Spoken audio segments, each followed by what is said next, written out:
Let's try the Superstay Vinyl Ink from Maybelline. This is in the shade Peppy. I have another one in the shade Punchy. This is my favorite. Madaming beses na ako naka-order nito. Pero ngayon, tinry ko tong Peppy. Ito siya. Nalagay ko na siya sa lips ko. This is Punchy and Peppy. Naka-sale ngayon yung Maybelline. Kaya super mababang price ko lang nabili tong Peppy. Ang saya ko kasi dalawa na sila. Parang gusto ko ulit bumili. Mas gusto ko tong Punchy na shade. Mas feeling ko mas bagay ito sa akin. Ngayon yung difference nila.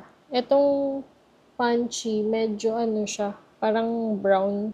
Ito naman, medyo pink. Kita niyo yung gloss. Ganyan siya.